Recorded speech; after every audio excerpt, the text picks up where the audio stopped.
जे भारताचं संविधान आहे ते भारताचं संविधान यामध्ये प्रत्येक नागरिकाला आता मी इथे तुमच्यासमोर बोलतोय हा हक्क सुद्धा मला संविधानाने दिलेला आहे।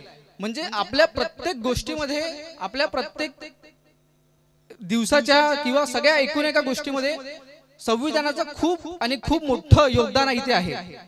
म्हणतात ना देश मजबूत तेव्हाच होतो जेव्हा नागरिक हा जागरूक आणि जवाबदार असतात। सिंगल लोकसभा चाहिए, इसका मतलब यह है कि विधानसभा अगर कैंसिल हो गई तो विधानसभा तो होगी, आमदार तो नहीं होगी। आमदार की वजह से राज्यसभा होती है, राज्यसभा भी नहीं होगी। इसका मतलब आर्टिकल 368 को खतरा है। आपण जय भीम का म्हणायला पाहिजे? जय भीम म्हणजे आपला सन्मान आहे। जय भीम म्हणजे गरीब जनतेचा मान आहे। जय भीम हा फक्त नारा नाही तर हाकेला धावून येणारा आवाज आहे। आता आमच्या बाबासाहेबांच्या कृपेने आमच्या जवळ पोटाला भरपूर अन्न सुद्धा आहे, खिशाला नोटा सुद्धा आहे आणि ते भीमा कोरेगावचे शस्त्र आम्ही जंग चढून ठेवले नाही आहे, ते आम्ही राखून ठेवले आहे। जेव्हा एक एक आंबेडकरवादी जागा होईल ना तेव्हा तुमच्या नडीचं रक्त पिल्याशिवाय शांत बसणार नाही। हा इशारा मी या ब्राह्मणवादी आरएसएस आणि मनुवाद्यांना करते आहे। जय भीम हे मोठ्या आवाजाने बोलत असतात, पण जय भवानी जय शिवाजी नारा हे माझ्या बापांना दिलेला आहे रे। डॉक्टर बाबासाहेब आंबेडकरांनी हे लक्षात ठेवायचं। तुम्ही आज ओबीसी ला आरक्षण आहे, हा ओबीसी अदर बॅकवर्ड क्लास हा शब्द देणारे डॉक्टर बाबासाहेब आंबेडकर होते, तुम्ही लक्षात ठेवलं पाहिजे। एससी एनटी ओबीसी ते 12 बतुलेदार म्हणते हे जर एकत्र झाले ना संविधानाच्या अनुषंगाने की माझ्या गावात आजपर्यंत एकदाच फक्त बाबासाहेब आंबेडकरांची जयंती झाली, संविधान दिनाचा कार्यक्रम झाला नाही आणि ती बाबासाहेब आंबेडकरांची जयंती ऋषभ राऊतनी साजरी केली ओबीसी समाजाच्या पोरगाने, हे ठणकावून सांगतो। ऋषभ राऊत सारख्या गरीब सर्वसामान्य घरात जन्मलेल्या पोराला नागपूरमध्ये जाऊन शिक्षण घेण्याचा अधिकार नव्हता, गावातल्या शाळेत सुद्धा शिक्षणाचा अधिकार नव्हता। तो अधिकार भारतीय संविधानाने दिलाय, आपण पहिल्यांदा लक्षात। या देशामध्ये जर आपले हक्क आणि अधिकार सुरक्षित ठेवण्यासाठी या देशातल्या नागरिकाला रस्त्यावर उतरावं लागत असेल,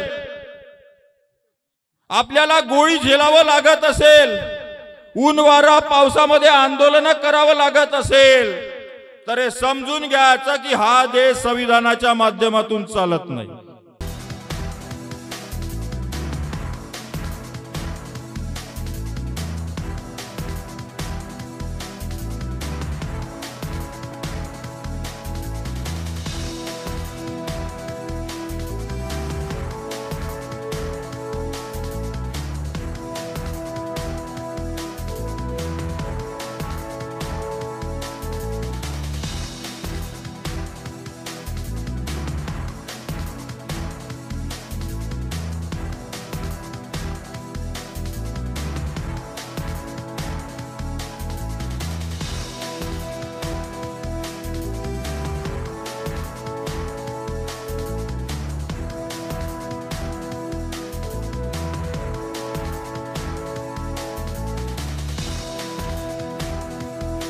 नवी क्षितिजे उघडण्याच्या विचाराचे स्वागत करूया।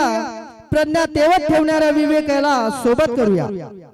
चल मी आजच्या कार्यक्रमाचे प्रमुख पाहुणे यांना विनंती करतो की आम्हाला ऋषभ नागठाणे यांना मी अशी विनंती करतो की त्यांना आम्हाला मार्गदर्शन करावे अशी मी त्यांना बौद्ध पंच कमिटी तर्फे त्यांना विनंती करतो। नमस्कार, माझं नाव ऋषभ नागठाणे। आपल्या सगळ्यांना माहिती आहे आपण इथे कशाला जमलो आहे। मी वेगळ्या प्रकारे त्याला सांगायची काही आवश्यकता नाही। फक्त मी एवढंच म्हणेन की आता ज्या दिवसासाठी आपण इथे जमलेलो आहे, ज्या गोष्टीवर आपण चर्चा करणार आहे किंवा आम्हाला सगळ्यांना बोलवलं आहे बोलायसाठी, ती गोष्ट म्हणजे भारताचं संविधान। आणि भारताचं संविधान या गोष्टीवर चर्चा करणं एवढी माझी तरी हे नाही असं मी मानतो। कारण की हे फक्त भारताचं संविधान हे एका पुस्तकापुरतं सीमित नाही आहे किंवा ती फक्त अशी कुठली गोष्ट नाही आहे जी म्हणजे वाचून समजलं जाईल।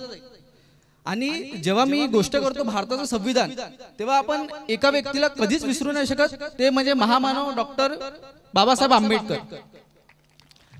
हे म्हणायचं मागचं रिझन असं किंवा याची सुरुवात कशी झाली मी असं तुम्हाला काही जास्त हे सांगत नाही, जेवढं माझ्या माहितीनुसार आहे तेवढं मी तुम्हाला सांगतो। तुम्हाला सगळ्यांना माहिती आहे आपल्या भारतावर इंग्रजांचं राज्य होतं. आपले इंग्रज भारत सोडून गेले.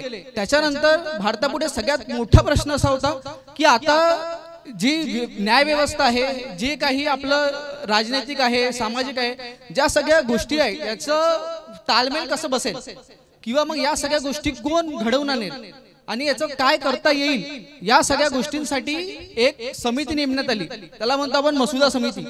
आणि त्याचे अध्यक्ष होते डॉक्टर राजेंद्र प्रसाद.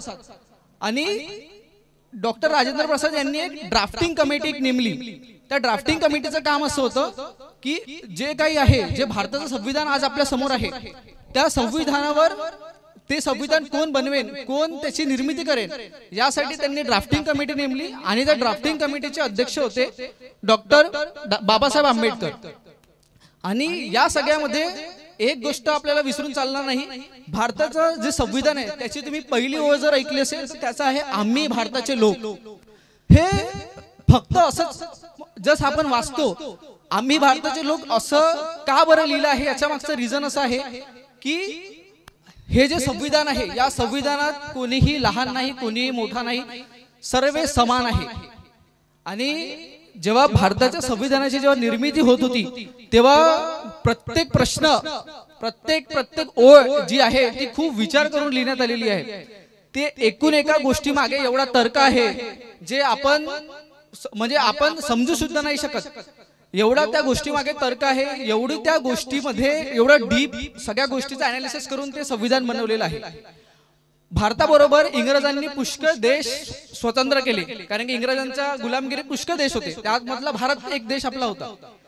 त्या देश जेव्हा भारत स्वतंत्र झाला आणि भारताबरोबर पुष्कळ सारे देश स्वतंत्र झाले, आपलाच एक सेपरेट भाग झाला पाकिस्तान, बांगलादेश आणि भारत. इंग्रजांनी त्याची फाळणी केली. त्याच्यानंतर जे व्हाईसरॉय होते इंग्रजांच्या काळाचे, त्यांचं नाव होतं विन्स्टन चर्चिल. त्यांचं असं म्हणणं होतं की भारत देश सर्वाइव्ह करू नाही शकत एक वर्ष सुद्धा, कारण की त्यांना माहित होतं की आमच्याशिवाय भारत देश शून्य आहे. पण या सगळ्या गोष्टीला एका माणसाने चूक ठरवलं, ते म्हणजे डॉक्टर भीमराव आंबेडकर. या सगळ्या गोष्टीचा सार फक्त एकच आहे, ते म्हणजे जे भारताचं संविधान आहे ते भारताचं संविधान यामध्ये प्रत्येक नागरिकाला आता मी इथे तुमच्यासमोर बोलतोय, हा हक्क सुद्धा मला संविधानाने दिलेला आहे. म्हणजे आपल्या प्रत्येक गोष्टीमध्ये, आपल्या प्रत्येक दिवसाच्या किंवा सगळ्या एकूण एका गोष्टीमध्ये संविधानाचं खूप मोठं योगदान इथे आहे. आपण बोलू शकतो, आपण बागडू शकतो, आपण सगळ्या गोष्टी करू शकतो या फक्त संविधानामुळे. आणि हे संविधान एक अशी गोष्ट आहे जे आपल्याला बांधून ठेवतं. भारत देश जो आपण म्हणतो तो आज आपण म्हणतो की प्रगतशील देशांमध्ये एक चांगल्या उच्च भरारीवर आहे. त्याचं रिझनच ते आहे जे आहे संविधान. आजचा दिवस हा खूप महत्वाचा आहे. 26 नोव्हेंबर संविधान हे भारताने स्वीकारले. आपला भारत देश 15 ऑगस्ट 1947 रोजी स्वतंत्र झाला. पण इंग्रजांची राजवट रुजलेली संपलेली नव्हती. मग आपल्या देशाचा कार्यभार चालविण्यासाठी राज्यघटना अंमलात आली. यासाठी एक समिती नेमली गेली और त्या समितीचे अध्यक्ष डॉक्टर बाबासाहेब आंबेडकर होते. भारताची घटना बनवण्यासाठी 2 वर्ष 11 महिने 18 दिवस लागले. भारताची घटना बनवण्यासाठी 2 वर्ष 11 महिने 18 दिवस लागले. संपूर्ण देशांना लाजवेल अशी ही भारताची लिखित घटना आहे. 1949 रोजी आपले संविधान हे नियमाचे पुस्तक नव्हे तर हा भारत देशाचा आत्मा आहे. यामुळे भारताला अधिकार, हक्क, कर्तव्य व समानतेची जाणीव झाली आहे. येथे उच्च नीच भेदभाव नाही, समानता बंधुता आहे. भारताची एकमेव लिखित घटना आहे. त्यांची दूरदृष्टी होती. म्हणतात ना, देश मजबूत तेव्हाच होतो जेव्हा नागरिक हा जागृत आणि जबाबदार असतात. आजचा दिवस हा स्पेशल महत्वाचा आहे. आज मी आपल्याला 3 महत्वाच्या गोष्टी सांगतो, त्या गावासाठी गरजेच्या आहेत. नंबर 1, समानता. आपले संविधान असे सांगते की सर्वांना समान वागणूक द्या. कमी जास्त, उच्च नीच, वर्णभेद, जातीवाद, वंशभेद करू नका. सर्वांचा आदर करा, समानतेची वागणूक द्या, एकीने राहा आणि मग पहा गाव करील ते राव न करील. एकटेपेक्षा आणि एकी यातील फरक केवळ एक काही सहज तोडता येते, पण जुडगा मात्र तोडणे कठीण असते. पण जगाला मात्र तोडणे कठीण आहे. नंबर 2, अधिकार. आजची स्थिती पाहता तर मला असलेला अधिकार समजतो, माझे हक्क समजतात, पण कर्तव्याची जाणीव मात्र नसते. शिक्षणाचा अधिकार आहे, फिरण्याचा विचार, स्वातंत्र्य, न्यायाचा हक्क. तरुणांनी संविधान जाणून घेणे आजची काळाची गरज आहे. संविधान हे काही पुस्तक किंवा ग्रंथ नव्हे, तर देश ज्यांच्या भरोशावर चालतो हा एक देशाचा आत्मा आणि कणा आहे.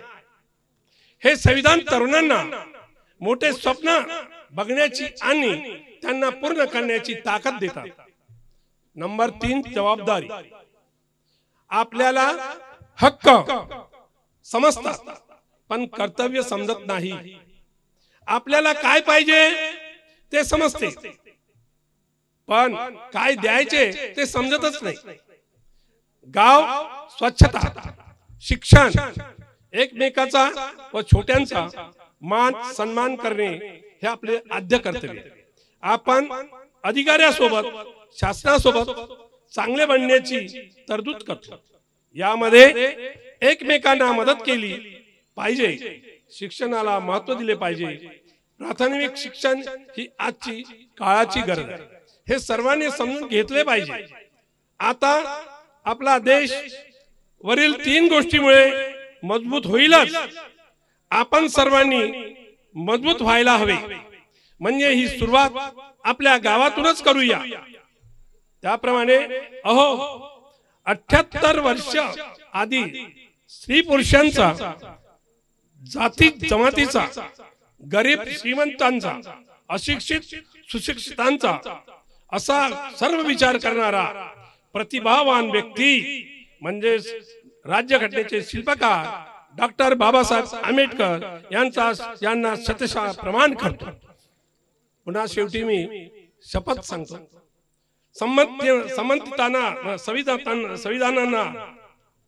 संविधानाचा आदर करून एकतेने राहून आणि आपल्या गावाचा विकासासाठी एकजुटीने काम करू. जय भीम, जय महाराष्ट्र, जय भारत. सम्माननीय मंच और मेरे सब गांव गली साथियों, आज भले ही 24 तारीख है, लेकिन 26 तारीख का कार्यक्रम आज हमने रखा है, इसलिए अपने कुछ 26 तारीख ही कहना पड़ेगा. और इस दिन तो बाबा साहब ने राष्ट्रपति के पास ये दिया था, लेकिन जो अमल शुरू हुआ वो 26 जनवरी 50 को, वहाँ से अभी तक 75 साल 75 साल बीत चुके हैं. इसमें जितने भी आर्टिकल्स हैं, जितने भी कलम हैं, उसके बारे में अमल कैसा हुआ ये देखना बहुत जरूरी है. सब जानने की जरूरत नहीं, कुछ 1-2 बातें जरूर जाननी चाहिए. वो बात है आर्टिकल 45. आर्टिकल 45 क्या कहता है? Free and compulsory education to children up to 14 years. बच्चों को फ्री शिक्षा 14 साल तक देनी चाहिए, ऐसा बाबा साहब ने आर्टिकल 45 में लिखा है. आज तक भारत में 15 प्रधानमंत्री हुए। ये 15वें के पहले जो 14 प्रधानमंत्री हुए उन्होंने तो ये शिक्षा की बात बहुत अच्छी की। हर गांव में स्कूल है, जहां गांव है वहां स्कूल है, इसीलिए गरीब से गरीब का बच्चा पढ़ सकता था। लेकिन अभी ऐसी नौबत आ रही है जो एनईपी न्यू एजुकेशन पॉलिसी 2020, ये जो पॉलिसी आई है और इसकी वजह से देहातों के कई स्कूल बंद होने वाले हैं, बंद हुए भी हैं, और ये अपने लिए बहुत बुरी बात है। ये हमने जानने की जरूरत है। इसके पहले की सरकारों ने अच्छा काम किया शिक्षा के लिए, लेकिन अभी की सरकार अच्छा काम नहीं कर रही है। इसके ऊपर हम लोगों ने ध्यान देने की जरूरत है। नंबर 2, आर्टिकल तो 100, 395 है, लेकिन अपन उसके बारे में बात नहीं करेंगे। लेकिन कुछ ऐसा काम, ऐसे बातें अपने को बताना पड़ेगा। अपने को ये बात बताना पड़ेगा कि बाबा साहब ने जो आर्टिकल लिखे हैं उसका अमल हो रहा है कि नहीं। अगर वो अमल नहीं हुआ तो अपना नुकसान ही नुकसान है। जैसे कि आर्टिकल 340 बाबा साहब ने लिखा है जो ओबीसी के लिए है।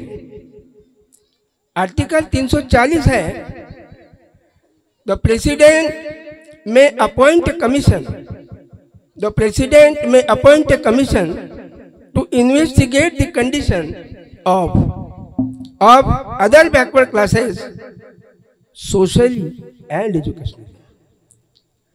मेरे ओबीसी भाइयों, मैं आपको खासकर बताना चाहता हूं कि आर्टिकल हमेशा अपने मुंह में रहना चाहिए। क्यों? कि इसके मुताबिक ये काम हो रहा है कि नहीं, और इसके बजाय कौन सा काम हो रहा है ये भी जानने की आपको जरूरत है, नहीं तो आपका बहुत नुकसान होगा। ईबीसी जो बात है, इकोनॉमिक के वीकर सेक्शन को 10% दिया गया है। मोदी जी ने ये काम घटना के विपरीत किया है। बाबा साहब आरक्षण जो देते हैं उसमें सिर्फ सोशली और एजुकेशनली बैकवर्डनेस की बात करते हैं, इकोनॉमिकली नहीं। और हमारे मोदी जी ने सीधा 10% आरक्षण इकोनॉमिकली वीकर सेक्शन को दिया है। जब मंडल कमीशन ने 52% सजेस्ट किया ओबीसी को, उसका 27.5% किया, और कुछ उसकी स्टडी ने किया, उसका कमीशन ने किया, तैयार किया, और 10% दे दिया। ये बात अपने को सोचने की जरूरत है कि ये काम सही हो रहा है कि गलत हो रहा है। एक खतरे की घंटी अपने लिए बजी है, और वो बजी है 15 अगस्त 2025 को। आज तक भारत में जो 15 प्रधानमंत्री हुए, 14 प्रधानमंत्रियों ने 15 अगस्त के लाल किले की प्राचीर से आरएसएस की कभी बात नहीं की। ये मोदी जी ऐसे प्रधानमंत्री हैं कि जिन्होंने आरएसएस की बात की, जो इस कॉन्स्टिट्यूशन के लिए बहुत बड़ा खतरा है। और मोदी जी ने यही बताया कि मैं खुद भी इस कॉन्स्टिट्यूशन के लिए बहुत बड़ा खतरा है। और दोस्तों, ये जानने की बहुत ज़रूरत है कि भारत का जो पहला आर्टिकल है, India that is Bharat shall be a union of states. अपना देश यूनियन ऑफ स्टेट्स है, जहाँ पर विधानसभा भी चाहिए और लोकसभा भी चाहिए। लेकिन बंच ऑफ थॉट लिखने वाले माधव सदाशिव गोलवलकर, जो सेकंड आरएसएस चीफ थे, वो लिखते हैं, declare the unitary type of government by suitably amending the constitution.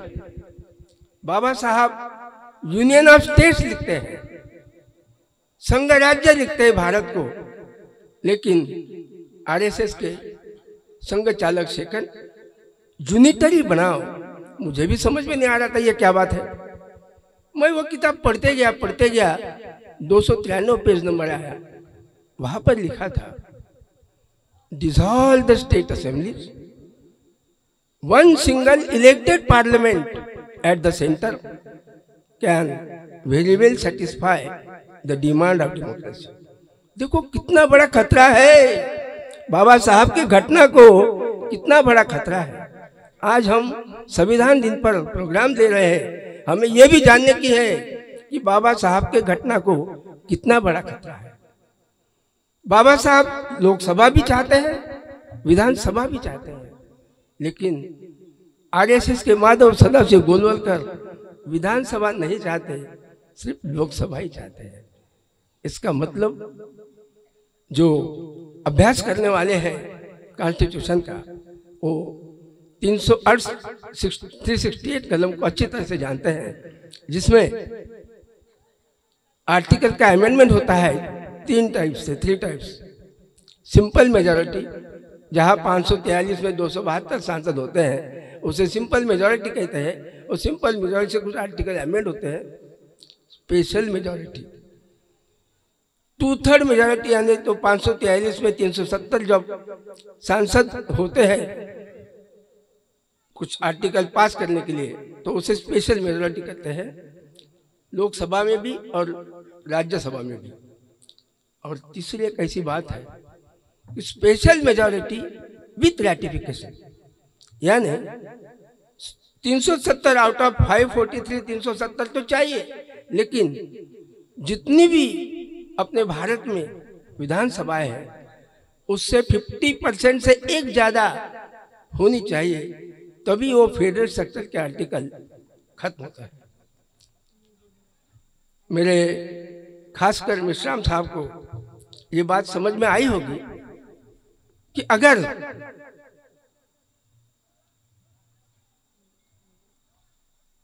विधानसभा नहीं होगी तो राज्यसभा नहीं होगी, और राज्यसभा नहीं होगी तो जो आर्टिकल पास करने के लिए लोकसभा और राज्यसभा चाहिए वो नहीं होगी। तो उनका जो 293 में जो लिखा है कि भाई सिंगल लोकसभा चाहिए, इसका मतलब यह है कि विधानसभा अगर कैंसिल हो गई तो विधानसभाएं तो होगी, आमदार तो नहीं होगी, आमदार की वजह से राज्यसभा होती है, राज्यसभा भी नहीं होगी। इसका मतलब आर्टिकल 368 को खतरा है। और यही बात मैं मिश्राम साहब को, जो मुझे मालूम है कि मैं वकील नहीं हूँ, ना ही मैंने LLB का कोई क्लास किया है, लेकिन जो किताब है वो पढ़ता हूँ, इस खतरे के बारे में मैं गुजारिश करूँगा मिश्राम साहब जी को, जो इसके बारे में कुछ हमें ज़्यादा बताए। जो भी मुझे मालूम था वो बताने की मैंने कोशिश किया। आज संविधान दिन या निमित्ताने आज आपण कार्यक्रम घेतलाय, तर संविधानाबद्दल मी थोडक्यात तुम्हाला प्रस्तावना सांगते की 26 नोव्हेंबर 1949 रोजी हे संविधान आपण अधिकृतपणे स्वीकारलं होतं, बरोबर।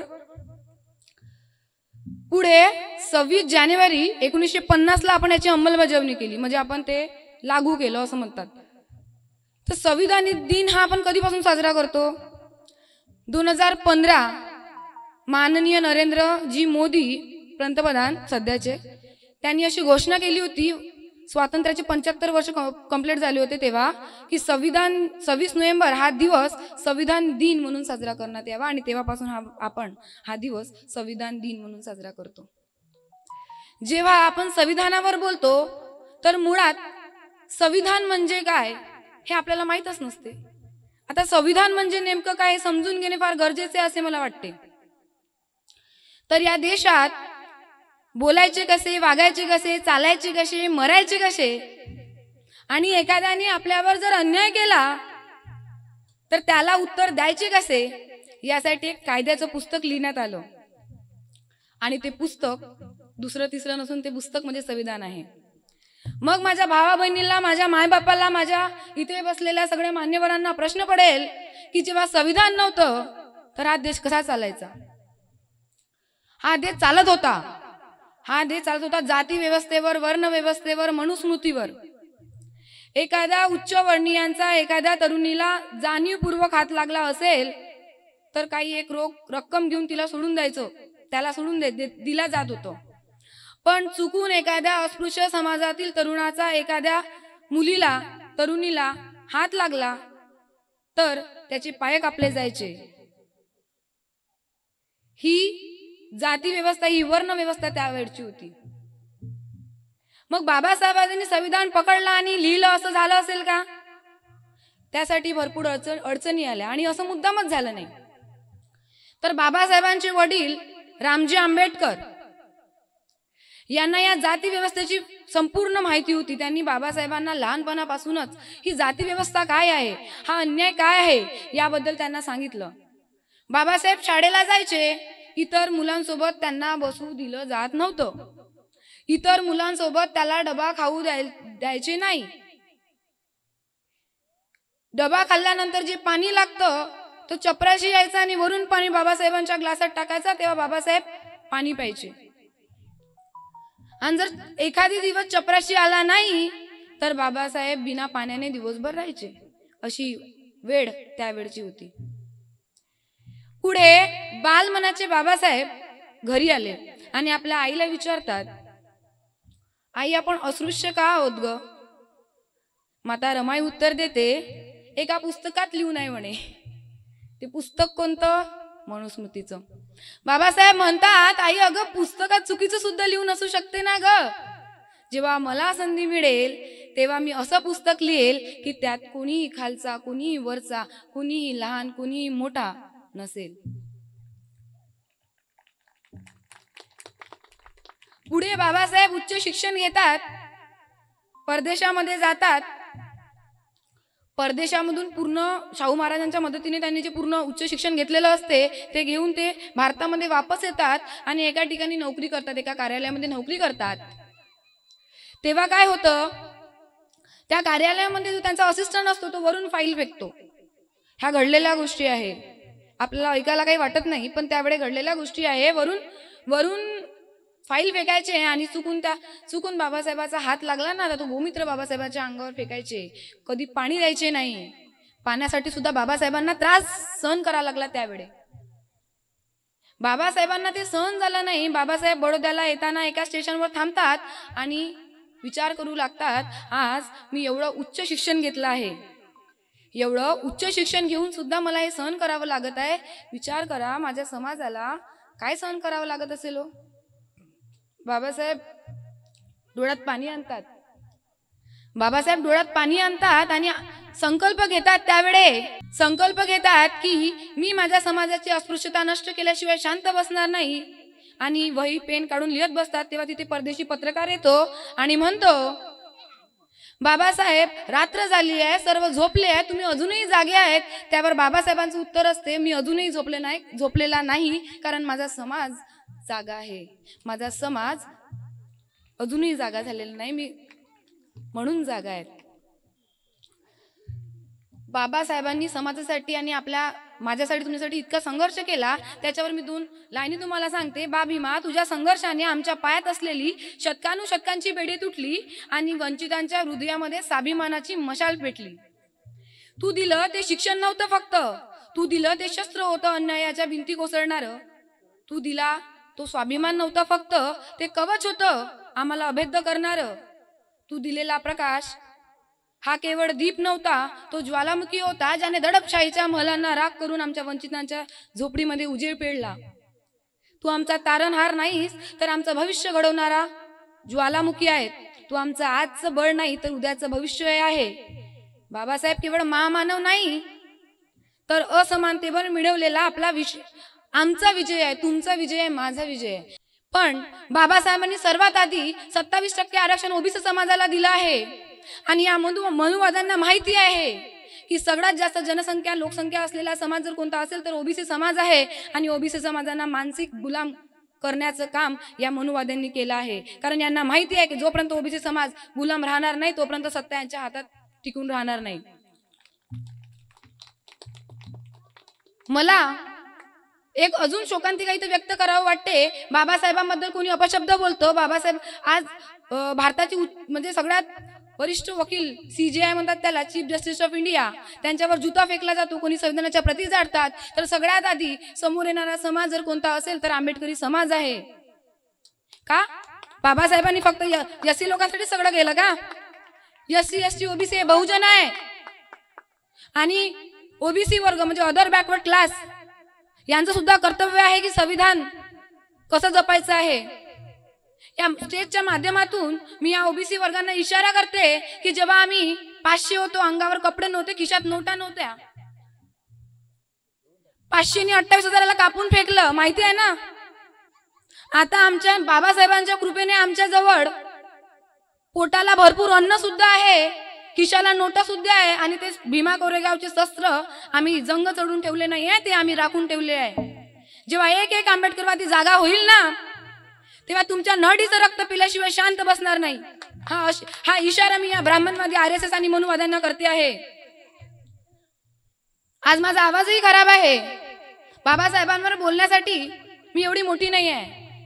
बा भीमा, आणखी बोलले असते मी तुझ्यावर, पण तुझ्यावर बोलण्या इतका माझा आवाज मोठा नाही आहे. तू दिलं संविधान म्हणून आम्हाला मिळाला मान, म्हणून मी जास्त बोलू शकत नाही. जेव्हा बोलायला गेले तेव्हा माझ्या मुखातून डॉक्टर बाबासाहेब आंबेडकर हे शब्द निघाले आणि हे शब्द माझ्या कानावर पडताच माझे बोलणं पूर्ण झाले. एवढे बोलते आणि मी माझ्या शब्दांना समाप्ती देते. किशोरजी राऊत हे 1999 पासून आपल्या गावात पोलीस पाटील म्हणून कार्यरत आहेत. तरी मी त्यांना विनंती करते की त्यांनी मंचावर येऊन आपले 2 शब्द सांगावे. आज जो कार्यक्रम आयोजित केला आपल्या या छोट्याशा गावामध्ये, एवढा मोठा कार्यक्रम आयोजित केला पंचकमिटीने, त्यांचं कौतुक करायला काही हे नाही. तर आज मला इथं संधी दिली बोलण्याची, आमंत्रित केलं, त्याबद्दल त्यांना धन्यवाद. आणि मी माझे थोडेसे 2 शब्द समाप्त करतो. या संविधानामध्ये आज 26 नोव्हेंबर संविधान दिन साजरा करतो. चुकीची दिवस आहे रे, लक्षात ठेवा. संविधान दिवस 26 नोव्हेंबर नसून 26 जानेवारी आहे. कारण की त्या दिवशी आम्हाला मूलभूत हक्क मिळालेले आहेत. 26 नोव्हेंबरला मूलभूत हक्क मिळाले नाही, मला अजिबात मिळाले नाही, हे लक्षात ठेवा. आणि 26 जानेवारीला आम्हाला मूलभूत हक्क मिळाले. आम्हा तुम्हाला सगळ्यांना एकत्र एकोप्याने नांदण्याचा जो हक्क जो मिळालेला आहे तो संविधानाने दिलेला आहे. तो संविधान 26 जानेवारी 1950 मध्ये दिला आहे, लक्षात ठेवायचं मित्रांनो. लहान मुलांना संविधान कळलं पाहिजे, लहान मुलांना बाबासाहेब कळले पाहिजे, लहान मुलांना छत्रपती शिवाजी महाराज कळले पाहिजे. जय भवानी जय शिवाजी नारा हे लोक मोठ्या आवाजाने बोलत असतात, जय भीम हे मोठ्या आवाजाने बोलत असतात, पण जय भवानी जय शिवाजी नारा हे माझ्या बापांना दिलेला आहे रे, डॉक्टर बाबासाहेब आंबेडकरांनी. हे लक्षात ठेवायचं तुम्ही. हा पहिला नारा बाबासाहेबांनी दिलेला आहे, नोंद करून ठेवायचं. आणि जे छत्रपती शिवाजी महाराजांची जे जयंती आहे, हे जयंती कोणी साजरी केली आहे पहिली माहिती आहे का तुम्हाला? लोकमान्य टिळकांनी नव्हे. हे बामण लोक तुम्हाला हेच सांगतील की लोकमान्य टिळकांनी साजरी केलेली आहे. अरे 1870 ला पहिली जयंती छत्रपती शिवाजी महाराजांची साजरी करणारे होते महात्मा ज्योतिबा फुले. हे लक्षात ठेवायचं. या महत्वाच्या संकल्पना मी तुम्हाला एक एक करून सांगतोय, कारण तुम्हाला संविधान कळलं पाहिजे, तुम्हाला इतिहास कळलं पाहिजे. कारण ह्या सर्व संघटनांनी तुमचा इतिहास हा मातीत गाडून ठेवलेला आहे. आणि हा तुमचा युवक तो मातीतून काढण्यासाठी आज महाराष्ट्रभर येऊन लोकांपर्यंत पोहोचून तो तुम्हाला मार्गदर्शन करता, हे तुम्ही लक्षात ठेवलं पाहिजे.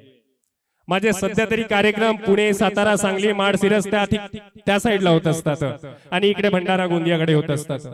पण मला एक संधी मिळाली की या समुद्रपूर बोडखा या गावी मला बोलवण्यात आलं. आणि हे अगदी आनंदाची गोष्ट आहे की संविधान दिनानिमित्त मला बोलवण्यात आलं. संविधानाच्या ज्या संकल्पना आहेत त्याच्यातल्या मूलभूत अधिकारांचं मी काय फोडतोड करतो. चिकित्सा संविधानात जसं डॉक्टर मॅडम पण आहे तिथं, हा ना मॅडम, हे माणसाचे चिकित्सक आहेत, मी पुस्तकाचा, हा ना माणसाचा डॉक्टर मी नाही, मी पुस्तकाचा डॉक्टर आहे. हे लक्षात ठेवायचं. कारण की माणसाला माणसाला एखादा रोग झाला असेल तर तो बरा करता येतो रे, पण या मेंदूच्या अंदरमध्ये जे किडे भरलेले असतात त्याला काढण्यासाठी आमच्यासारखे युवक वर्ग समोर आले पाहिजे, तेव्हा या जगामध्ये जागृती होऊ शकते, या भारतामध्ये जागृती होते, हे लक्षात ठेवलं पाहिजे तुम्ही. त्यामध्ये मूलभूत अधिकार भाग 3 मध्ये येतो. मी 1, 2, 3, 4 कलम न सांगता मी डायरेक्ट मूलभूत अधिकारात येतो, कारण की भाग 3 मध्ये मूलभूत अधिकार 12 ते 35 कलमांमध्ये आहे. त्यातली 12 आणि 13व्या व्याख्यामध्ये जाते. कलम 14 समानता.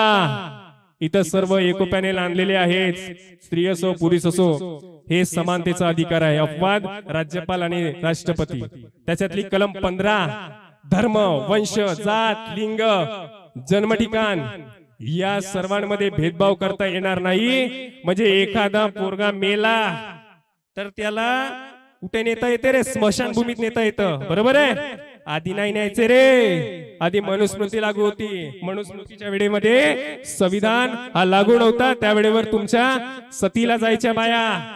आता तुम्ही हॉटेलमध्ये 5 स्टार मध्ये रेडिसन ब्लू मध्ये जेवण खाऊ घालू शकता रे. हे ताकद संविधानाने दिलेलं लक्षात ठेवायचं. कलम 16 संधीची समानता. IAS, IPS, PSI, ESTI, ASO, तहसीलदार हे अधिकारी सुद्धा कलम 16 नुसार तुम्हाला संधी दिलेली आहे शिक्षणाची, हे तुम्ही लक्षात घ्या. आणि आम्हाला जो आरक्षणही आहे तो आरक्षण कशा भरोशावर आहे रे? कलम 16च्या भरोशावर आहे. शैक्षणिक आरक्षण हे तुम्ही लक्षात ठेवलं पाहिजे. कलम 16 मध्ये तुम्हाला दिलेला आहे, त्यामध्ये सामाजिक आणि शैक्षणिक आहे, आर्थिक नव्हे. लोक म्हणतात आरक्षण संपवलं पाहिजे. कशासाठी आरक्षण कशासाठी संपवलं पाहिजे? नाही तुमचे पोरं कलेक्टर झाले, आमदार झाले, खासदार झाले, मग बामणाची पोरीला म्हणतो आम्ही लग्न करतेस का माझ्यासोबत? नाही म्हणते नाही करत हो तियासोबत. अहो महारासोबत लग्न करायला का लाज वाटते का? हे लक्षात ठेवलं पाहिजे. कारण की युवक वर्ग हा जर समोर जात असेल तर तुम्हाला लक्षात ठेवलं पाहिजे आरक्षण अत्यंत जरुरी आहे. आज मराठा आरक्षणासाठी त्या काळी बाबासाहेब आंबेडकरांनी म्हटलं होतं मराठ्यांना रे आरक्षण घ्या रे आरक्षण घ्या. पण त्यावेळेस म्हटले होते आम्ही थाटात राहू माटात राहू, आम्ही कशाला आरक्षण घेऊ. पण आता ती वेळ आली आहे रे. तुम्ही बघत आहात जरांगे पाटलांचं काय हाल होत आहे. आज ओबीसीला आरक्षण आहे. हा ओबीसी अदर बॅकवर्ड क्लास हा शब्द देणारे डॉक्टर बाबासाहेब आंबेडकर होते, तुम्ही लक्षात ठेवलं पाहिजे. म्हणून इथल्या ओबीसींनी सुद्धा लक्षात घेतलं पाहिजे की तुमचे सुद्धा प्रणेते डॉक्टर बाबासाहेब आंबेडकर आहेत, जे तुम्हाला 27% आरक्षण दिलेले आहे, ते तुम्ही लक्षात ठेवलं पाहिजे. त्यातली कलम 17 अस्पृश्यता निवारण, त्याचा कायदा 1955 ला झालेला होता. आणि त्याच कलमामध्ये अॅट्रॉसिटीचा कायदा आहे. नाही यार आम्हाला अॅट्रॉसिटीच्या कायद्याने फसवतात, असे लोकांची चर्चा सुरू आहेत. मूलभूत अधिकारामध्ये आहे अॅट्रॉसिटी कलम 17 मध्ये, रद्द करता येत नाही. आणि की चौकट आहे. 1973 ला केशवानंद भारती खटला आला होता आणि त्या खटल्याने म्हटलं होतं की संविधान बदलू शकत नाही, चौकटीला हात लावू शकत नाही. हे संविधानामध्ये आहे. मी नाही सांगत रे बाबा, मी एवढा विद्वान नाही बाबासाहेब एवढा, त्यांचं नखही नाही मी.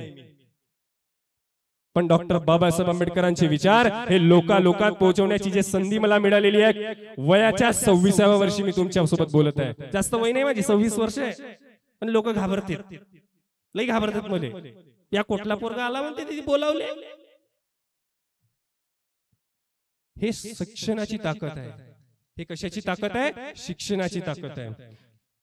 कलम 17 मध्ये अॅट्रॉसिटीचा कायदा सुद्धा 1989 ला आणलेला आहे. आणि अस्पृश्यता निवारण हा आपल्याला कलम 17 मध्ये सांगता येतं. कलम 18 राजा महाराजा सरचिटणीस हे सर्व पद रद्द केली. आधी जे पद होते ना ते रद्द केले. आणि 1996 ला एक खटला आला. कशाचा खटला होता तो? सुप्रीम कोर्टाचा खटला आला. आणि त्या खटल्यामध्ये म्हणण्यात आलेलं होतं भारतरत्न, पद्मभूषण, पद्मविभूषण हे सर्व पदव्या द्या. आणि कलम 19 मी जे तुमच्याशी बोलतोय ही ताकद संविधानाची आहे. जे येण्याचा जाण्याचा फिरण्याचा व्यवसाय करण्याचा जो स्वातंत्र्य संविधानाने दिलेला आहे ते कलम आहे 19. हे तुम्ही लक्षात ठेवलं पाहिजे मित्रांनो. आज तुम्हाला बसण्याचं जो स्वातंत्र्य आहे स्त्रिया लोकांना, हा ना, तुम्ही एकोप्याने बसलेले आहात, कलम 19 ने बसलेले आहात. माझ्या पुस्तका महाराष्ट्रात फेमस आहेत. लिहिण्याचं स्वातंत्र्य, हा लिहिण्याचा जो स्वातंत्र्य आहे ना, हा लिहिण्याचा स्वातंत्र्य सुद्धा मला त्या कलम 19 ने दिलेला आहे, हे तुम्ही लक्षात ठेवलं पाहिजे. युपी बिहारचा माणूस महाराष्ट्रात येऊन व्यवसाय करू शकतो, राहू शकतो, ही ताकद संविधानाची आहे, कलम 19 ची आहे, लक्षात ठेवलं पाहिजे. कलम 20 सोडून द्या, त्या अटक बद्दल आहे, आपण अटक कशाला करायचं. कलम 21 जीवित आणि व्यक्तिगत स्वातंत्र्य. कलम 21 जीवित आणि व्यक्तिगत स्वातंत्र्य. तुम्हाला जो जगण्याचा अधिकार आहे, तो जगण्याचा अधिकार त्या महामानवाने आम्हाला दिलेला आहे, तो दुसऱ्यांनी दिलेला नाही रे. मग कशाला पूजावर आहे दुसरे लोक आम्ही. म्हणून मला तुम्हाला विनंती करायची आहे की बाबासाहेबांचा कारवा हा पुढे नेऊन घ्या आणि एकोप्याने राहा, झगडे भांडण नका करू. आज एवढा मोठा कार्यक्रम राबवण्यात आलेला आहे प्रबोधनाचा. इथून माझ्याकडून जेवढं काही घेता येईल तेवढं काही घ्या, जे नाही घेता येईल ते बाजूला टाका. आणि मला खूप आनंद झाला की तुमच्या बोडख्यामध्ये येऊन आणि तुमच्याशी मी संवाद साधलेला आणि मला बोलवण्यात आलं, हे खूप आनंद झालं. आणि सोनम मॅडमनी मला बोलवलं, त्यांची मी आभार मानतो आणि या बौद्ध पंच कमिटीचेही मी आभार मानतो. आणि महत्वाचं म्हणजे ज्या संविधानामध्ये जे कलम 32 आहे ते 32 मी समजावून सांगतो. ते कलम 32 म्हणजे घटनेचा आत्मा, संविधानाचा आत्मा, हे तुम्ही लक्षात ठेवलं पाहिजे. जे 12 ते 35च्या ज्या कलम आहेत याच्यावर तुम्हाला जर अन्याय होत असेल, तुमचे अधिकार हिरावून घेत असतील, तर तुम्ही कलम 32 नुसार सुप्रीम कोर्टात जाण्याची तुमच्यामध्ये अधिकार आहे, तुमच्यामध्ये ताकद त्या संविधान दिलेली आहे. आणि हे संविधान तुम्ही रोज वाचले पाहिजे, माझी तुम्हाला विनंती आहे. एवढंच बोलून मी आपले 2 शब्द पूर्ण करतो. जय भीम, जय भारत. माझा ऐकूच नका घेऊ. हे प्रमुख पाहुणे आले, मी तुमच्या गावचाच आहो, तुमच्या ग्रामपंचायतचा आहो आणि अनपढ गवार आहो.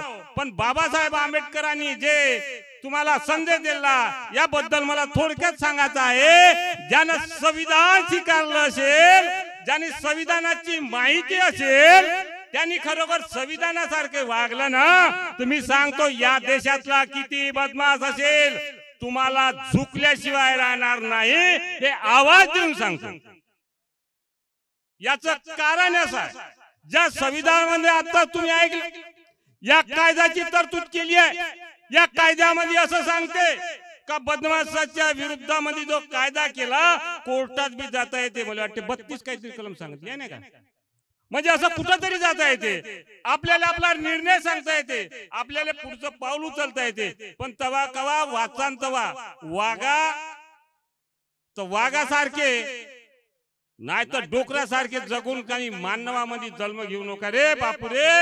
जे आता मी समाला सांगतो, जे बुद्धम गौतम ज्यांनी 5 तत्व सांगितले, तुमच्या हाताले 5च बोट आहे, पण हे 5ही कामाचे आहे ना हो. एखाद्या पोराले लग्न करायचं असेल की नाही, असं कोणी तरुणा, तर त्याला अशी कलांगरी धरते, आमच्या संस्कृतीमध्ये फिरवते. मग ते काही वाईट आहे का? पण ते कलांगरी कशी असायला पाहिजे, ज्याचा प्रेम आहे, त्यांनी ज्या बायकोशी लग्न बनवलं ते खरी त्याची स्त्री म्हणून सन्यांतीचा संसार ठाटात राहिला पाहिजे. आता सोडचिट्ट्या होऊन राहिले, आता पुन्हा बलात्कार होऊन राहिले आणि शरद पवारासारखाले पत्र लिहितात मला बायको भेटली पाहिजे. असा या देशाचा धिंगाणा झाला, याचा अभ्यास करायला पाहिजे. आणि कोणा केला? म्हणून तुम्हाला सांगतो, एससी एनटी ओबीसी ते 12 बतुलेदार म्हणते, हे जर एकत्र झाले ना संविधानाच्या अनुषंगानं कायद्याचं तरतूद जे केलं ना, हे कितीही बदमाशन कोणत्याही पक्षवाल्याचं मी असं करत नाही. आणि त्यांना मी ठणकावून सांगतो, ज्या बाबासाहेबांना आंबेडकरनी ज्या बोटात ताकद दिली तर तलवार घ्यायची, तुमच्या बाकीच्यात हिंमत असेल, पण आमच्या बोटात जे हिंमत दिली हे संविधानाचं प्रतीक आहे. मित्रांनो, संविधान दिन साजरा करण्याची सुरुवात, पहिला कार्यक्रम आहे का आपल्या गावातला? पहिला कार्यक्रम बघत सर मला कायम दुःख वाटायचं. माझं गाव बाजूला पाईकमारी नावाचं गाव आहे. माझ्या गावामध्ये 100 लोक असतील शेड्यूल कास्ट. पण मला कायम दुर्दैव वाटतं की माझ्या गावात आजपर्यंत एकदाच फक्त बाबासाहेब आंबेडकरांची जयंती झाली, संविधान दिनाचा कार्यक्रम झाला नाही. आणि ती बाबासाहेब आंबेडकरांची जयंती वृषभ राऊतनी साजरी केली ओबीसी समाजाच्या पोरगाने, हे ठणकावून सांगतो. कायम दुःख वाटतं का बाबासाहेब आम्हाला जमत नाही. आमच्या समाजामध्ये गैरसमज पसरवण्यात आला मी नेहमी म्हणतो मला तुम्ही नाही पाहिजे बोलायला, मला माझ्या समाजाचे लोक पाहिजे, ओबीसीचे, ज्यांना मला समजून सांगायचं आहे बाबासाहेब आंबेडकरांनी तुमच्यासाठी काय केलं. पण अलीकडे आता मला वाटायला लागलंय सगळेच पाहिजे. कारण त्याचं कारण असं आहे, बाबासाहेबांचा विचार आज आम्ही फक्त डोक्यावर घेतलेला आहे, डोक्यात आमच्यापर्यंत अजूनही गेलेला नाही. ही वस्तुस्थिती आहे, आपण लक्षात घेतलं पाहिजे. काय गैरसमज पसरवला आमच्या समाजामध्ये की बाबासाहेब यांनी एससी समाजासाठी काम केलं, बाबासाहेब आंबेडकरांनी एससी समाजासाठी काम केलं आणि भारताचं संविधान बाबासाहेबांनी लिहिलं आणि म्हणून हे भारताचं संविधान इतर कुणासाठी नाही तर ते एससी साठी आहे. अशा पद्धतीचा गैरसमज आमच्या लोकांमध्ये पसरवला. आमच्या लोकांना माहिती नव्हतं, कारण आम्हाला शिक्षणापासून वंचित ठेवलं, आम्हाला कुठल्या सोयी सुविधा दिल्या नाही, आमची लोक शिकली नाही आणि म्हणून आमची लोक मूर्ख झाली आणि या अपप्रचाराला बरी पडली. आणि म्हणून बाबासाहेब आंबेडकरांचं नाव घ्यायला आम्हाला लाज वाटायला लागली. ही वस्तुस्थिती आहे.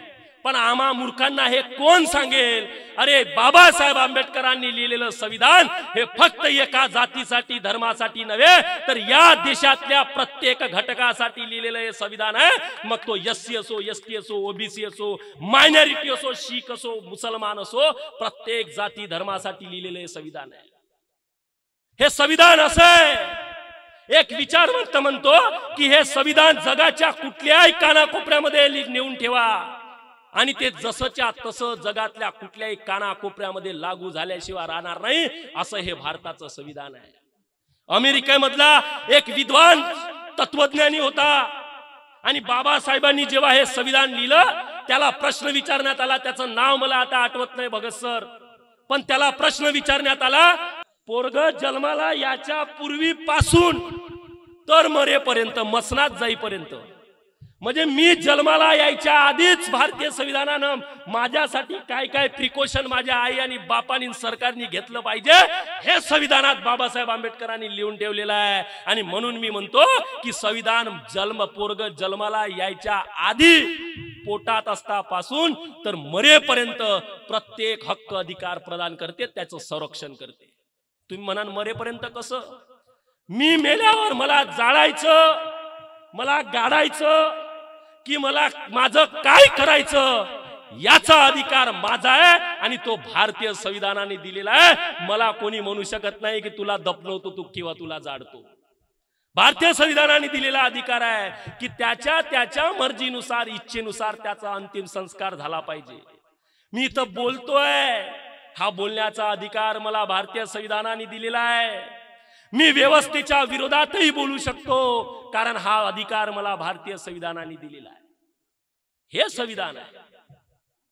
हे संविधान आम्हाला कळलं का? मग का नाही कळलं बरं? असं काय आहे संविधान की संविधान आलं तेव्हाच हे सगळं झालं? मग 1950 ला या देशात संविधान लागू झालं, देश संविधानानुसार चालायला लागला. मग 1900च्या पूर्वी देश चालत नव्हता का? मगानी बोलताना ती सोनमताई बोलली, चालत नव्हता का? चालत होता. इंग्रजांच्या काळामध्ये इंग्रजांनी काही कायदे केले, त्या कायद्यावर चालत होता. त्याच्या आधी धार्मिक ग्रंथांवर चालत होता. वेगवेगळ्या पद्धतीनं देश चालत होता. मग देश तेव्हाही चालत होता, देश आताही चालते. मग फरक काय आहे? तर 1950 पूर्वीचा इतिहास वाचा. ऋषभराव सारख्या गरीब सर्वसामान्य घरात जन्मलेल्या पोराला नागपूरमध्ये जाऊन शिक्षण घेण्याचा अधिकार नव्हता, गावातल्या शाळेत सुद्धा शिक्षणाचा अधिकार नव्हता. तो अधिकार भारतीय संविधानाने दिलाय, आपण पहिल्यांदा लक्षात. ज्यांले बाबासाहेब जमत नव्हते ते बी बाबासाहेब करायला लागले. याचं कारण असं आहे, तुम्हाला सांगितलं बाबासाहेबांनी तुमच्या हातात जादूची छडी दिलेली आहे आणि त्या छडीचा वापर तुम्हाला योग्य करायचा आहे. शेवटचे बाबासाहेब आंबेडकरांचे संविधान सभेमधले 2 वाक्य सांगतो. बाबासाहेब म्हणे, संविधान कितना भी अच्छा हो वो अंततः गलत ही साबित होगा अगर उसे चलाने वाले हाथ गलत हो. और संविधान कितना भी बुरा हो वो अंततः अच्छा ही साबित होगा अगर उसे चलाने वाले हात अच्छे हो. म्हणून संविधानाला चालवणारे हात म्हणजे या देशाचा पंतप्रधान, या देशाचा मंत्री, या देशातला संत्री हे निवडून देण्याचं काम तुमच्या आमच्या हातात आहे. आणि म्हणून ते निवडून देताना आपली सत्सक बुद्धी वापरून मतदान करा. कोणाला करा हे म्हणायला मी इथं आलो नाही, तो माझा अधिकार नाही. जे राज्यकर्ते या देशाच्या संविधानाला धोका पोहोचवू शकणार नाही अशाच राज्यकर्त्याच्या हातात या देशाची सत्ता गेली पाहिजे, याचंही चिंतन आणि मंथन आपण या निमित्ताने केलं पाहिजे. सांगण्यासारखं खूप आहे, खूप आहे, खूप आहे सांगण्यासारखं, पण तेवढं मी सांगणार नाही. माझी इथं उपस्थित असलेल्या सगळ्या मायमाऊलींना, माझ्या बापासारख्या असलेल्या सगळ्या ज्येष्ठ बंधूंना एवढीच विनंती आहे की आपल्या पोरांना वाचण्याची सवय लावा, पुस्तकं वाचायला द्या. बाबासाहेब आंबेडकर म्हणे जर माझ्या घरावर जर समजा एखादी वेळेस डाका पडला, चोर आले आणि त्यांनी माझी अख्खी प्रॉपर्टी नेली, पैसा, सोनं, नाणं, चांदी, दागिने सारं नेलं तरी चालेल, मी काहीच म्हणणार नाही, मी मुकार नेऊ देईन त्यांना. पण माझ्या पुस्तकाला जर कोणी हात लावला तर त्याचे हात कलम केल्याशिवाय राहणार नाही, बाबासाहेबांनी ठणकावून सांगितलेलं होतं. पुस्तकावर प्रेम केलं बाबासाहेबांनी. तुम्ही म्हणत असाल आमची परिस्थिती नाही शिकायची, आम्ही शेतकरी. अरे बाबासाहेबांची होती का? बाबासाहेब फॉरेनला शिकत होते तेव्हा बाबासाहेब 2 वेळचं अन्न सुद्धा खात नव्हते. बाबासाहेबाचा मित्र बाबासाहेब आंबेडकरांकडे आला आणि म्हणे भीमराव, अरे तुम्ही धड 2 वेळचं अन्न खात नाही, रात्रभर अभ्यास करता, सगळ्यात पहिले लायब्ररीत तुम्ही येता, सगळ्यात शेवट तुम्ही जाता का भीमराव? भीमराव रामजी आंबेडकर म्हणतात, मित्रा 2 वेळचं खायला माझ्याकडे अन्न नाही, माझ्याकडे एवढे पुरेसे पैसे नाही, म्हणून मी 2 वेळचं खाऊ शकत नाही. बाबासाहेबांचा मित्र बाबासाहेबांना म्हणतो, ओ भीमराव, जर तुम्ही 2 वेळ जर पोटभर खाणार नाही तर तुमच्या शरीरात ऊर्जा येणार कुठून आणि तुम्ही अभ्यास करणार कुठून? बाबासाहेब आंबेडकर म्हणतात, माझ्या भारतामध्ये माझी वाट बघणाऱ्या लाखो दलित बांधवांचा विचार जरी मी माझ्या मनात आणला ना तर माझ्या अंगामध्ये ऊर्जा संचारते, असा म्हणणारा भीमराव रामजी आंबेडकर होता. ज्यांनी या संविधानाच्या भरोशावर करोडो अब्ज रुपयाची मालमत्ता जमा केली आणि जेव्हा संविधान वाचवण्याच्या आणि संविधान धोक्यात आलं आणि संविधानाच्या बाजूने उभं राहण्याची वेळ आली, ते सगळे धेंड संविधानाच्या विरोधात असलेल्या कळपात जाऊन सामील झाले. आणि याही परिस्थितीत महाराष्ट्रातील, विदर्भातील, वर्धा जिल्ह्यातील, समुद्रपूर तालुक्यातील एका छोट्याशा 100 ते 125 घराच्या वस्तीमध्ये 2025 ला संविधान दिन साजरा करीत असाल तुम्ही दाखवलेल्या हिमतीला आणि एवढा मोठा कार्यक्रम आयोजन करण्याच्या मोजलेल्या किमतीला प्राध्यापक अरुण भगत तुम्हाला सलाम करते. या भारतामध्ये एकमेव तुमचं गाव असेल. अनेक लोक बुद्ध जयंती साजरी करतात, अनेक लोक डॉक्टर बाबासाहेब आंबेडकर जयंती साजरी करतात, अनेक लोक धम्मचक्र प्रवर्तन दिन साजरे करतात, अनेक लोक महापरिनिर्वाण दिन साजरे करतात, रमाई जयंती साजरी करतात. परंतु तुम्ही दाखवून दिलं की आम्ही बाबासाहेबाचे खरे वारसदार आहोत, आम्ही संविधान दिन साजरा करू. संविधान जिंदा है तो डॉक्टर बाबासाहेब आंबेडकर जिंदा है. बाबा साहब फोटो में और पुतलों में नहीं है. बाबा साहब बोल रहे मैं फोटो में और पुतलों में नहीं हूं, मुझे पूजने की जरूरत नहीं, मैं किताबों में हूं, मुझे पढ़ने की जरूरत है. और इस गांव के युवक बाबा साहब को फोटो में और पुतलों में नहीं ढूंढ रहे तो संविधान में ढूंढ रहे. ये बहुत बड़ी बात है. आप बाबा साहब की जिंदा औलाद हो. जब बड़े बड़े सुप्रीम कोर्ट के सरन्यायाधीश बाबा साहब के फिलॉसफी को बेईमान हो गए। जिसको हमारे हक की संरक्षण की जिम्मेदारी थी उसने हमारे आरक्षण का खून किया। ऋषभ, उसने वर्गीकरण का निर्णय दिया और आखिरी के दिन बोल रहा हो क्रिमिनल लगाओ। अरे हमारी उम्मीद उससे थी और उस वक्त ये गांव के लोग संविधान जिंदा रहने के लिए लड़ रहे हैं। बहुत बड़ी बात है। अब बहुत खंबीर लोग हैं और गंभीरता से चर्चा कर रहे हैं। मैं हिंदी में इसलिए बोल रहा हूं कि मेरे को महाराष्ट्र के बाहर जाने की प्रैक्टिस कर रहा हूं। मैं मेरे को बहुत बुरा लगता है यूपी बिहार के लोग आते और हमको बाबा साहब बताते। अबे हम बाबा साहब पहले पढ़े, हम क्यों नहीं जाते उधर? आणि म्हणून संविधान दिनावर बरीच चर्चा झाली। मी संविधान दिनाबद्दल बाबासाहेब किती मोठे होते सांगणार नाही। संविधानाने आम्हाला काय दिलं? संविधानाने आम्हाला या देशाचं मालक केलं, पहिल्यांदा समजून घेतलं पाहिजे या देशातल्या लोकांनी। 26 जानेवारी 1950 च्या अगोदर 25 जानेवारी 1950 ला तुम्ही प्रजा होते, तुम्हाला कसलेही अधिकार नव्हते। 26 जानेवारी 1950 ला या देशात संविधान अंमलबजावणी झाली आणि या देशातला प्रत्येक नागरिक तो कोणत्याही जाती धर्माचा असो, तो गरीब असो का श्रीमंत असो, तो कोणत्याही विचारधारेचा असो, तो कोणतीही भाषा बोलणारा असो, या देशाच्या संविधानानं त्याची पूर्ण हमी घेतली। आणि ती हमी अशी घेतली, ऋषभने सांगितलं की आपल्या जन्मापासून तर आपल्या मृत्यूपर्यंत संविधान हमी घेते। हे संविधान आईच्या पोटात असलेल्या गर्भापासून तर तुमचा मृत्यू झाल्यानंतर अंतिम संस्कार होईपर्यंत हे संविधान रक्षण करते तुमची। पती पत्नीच्या माध्यमातून गर्भधारणा झाली तरी तुम्ही ते अबार्शन करू शकत नाही, कारण का संविधान अडवते। तुमच्या गर्भाची सुरक्षा सुद्धा संविधान घेते। कलम number 21, right to live with dignity. आणि मृत्यूनंतर या देशात अजमल कसाबनं बॉम्बस्फोट घडवून आणले म्हणून त्याला सजा झाली फाशीची।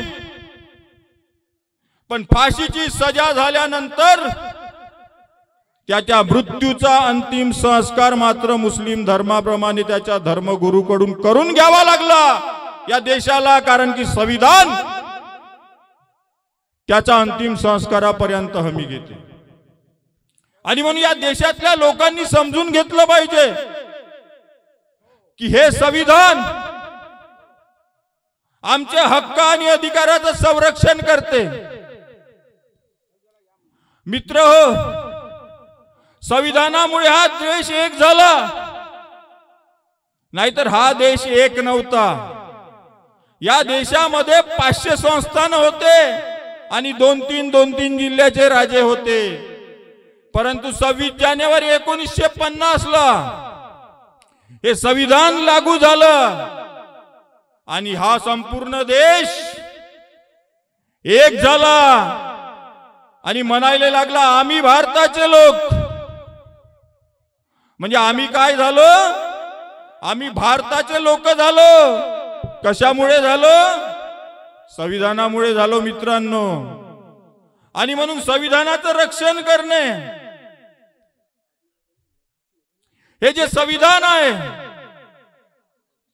हे बाबासाहेबांनी संविधान जे दिलं, हे संविधान काय करणार आहे, कशा पद्धतीने तुमच्यामध्ये बदल करणार आहे, याचं उत्तर एका वाक्यात दिलं की मी या देशाला संविधानाच्या माध्यमातून अशी व्यवस्था बहाल केली, मी या देशाला संविधानाच्या माध्यमातून अशी संरचना बहाल केली की ही संरचना रक्ताचा एकही थेंब न सांडवता सर्वसामान्य लोकांच्या सामाजिक आणि आर्थिक जीवनात क्रांतिकारक बदल घडवून आणणारी व्यवस्था म्हणजे या संविधानानं स्वीकारलेली लोकशाही। आणि म्हणून आज या देशामध्ये जर आपले हक्क आणि अधिकार सुरक्षित ठेवण्यासाठी या देशातल्या नागरिकाला रस्त्यावर उतरावं लागत असेल, आपल्याला गोळी झेलावं लागत असेल, ऊन वारा पावसामध्ये आंदोलन करावं लागत असेल, तर हे समजून घ्यायचं की हा देश संविधानाच्या माध्यमातून चालत नाही। संविधानाच्या आखून दिलेल्या मार्गाने मार्गक्रमण करीत नाही। आणि म्हणून अशा परिस्थितीत एक आंबेडकरी समाज म्हणून आपली भूमिका काय, एक बाबासाहेबांचे अनुयायी म्हणून आपली भूमिका काय, आम्ही आता कोणती भूमिका घेतली पाहिजे, तर ऋषभने सांगितलं की जे जे संविधानाच्या विरोधात आहे त्यांच्या विरोधात आम्ही ठामपणे उभं राहिलं पाहिजे, आणि जे जे संविधानाच्या बाजूने उभे राहतील त्यांच्या मागे आम्ही आमची ताकद उभी केली पाहिजे। धन्यवाद। आपल्या सर्व महामानवांना त्रिवार अभिवादन। आजच्या संविधान दिनानिमित्त आपल्या या बोडखा मुक्कामी हा जो भव्य आणि दिव्य असा मोठा कार्यक्रम इथं आयोजित केलेला आहे, आणि या कार्यक्रमाला जी उपस्थित मान्यवर यांनी आपले मनोगत व्यक्त करून आपली जागृती करण्याचा प्रयत्न केला, ते आता सर्व मान्यवर विचार मंचावरून बाहेर गेले। त्या सर्वांनी आपला बहुमूल्य वेळ देऊन आपलं जे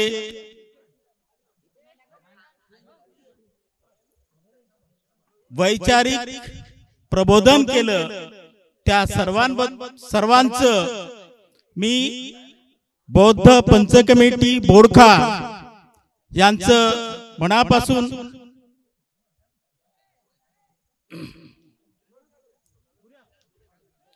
हार्दिक आभार मानतो। त्यातल्या त्यात मला एक आवर्जून असं सांगावंसं वाटतं, तसं बघितलं तर आमचं बोडखा हे गाव फार छोटस, आणि हा जो आजचा जो कार्यक्रम इथं आयोजित केला हा कार्यक्रम काही छोटासा नाही, आणि हा कार्यक्रम आयोजित करणारे मंडळी हे खूप मोठे वयस्कर आहेत बा असंही नाही। हे सर्व आयोजक मंडळी हे जवळपास 30 वर्षाच्या आसपासच्या याच्यातले आहे, आणि हा एवढा मोठा आजच्या कार्यक्रमाचं नियोजन करणे म्हणजे ही फार तारेवरची कसरत असते।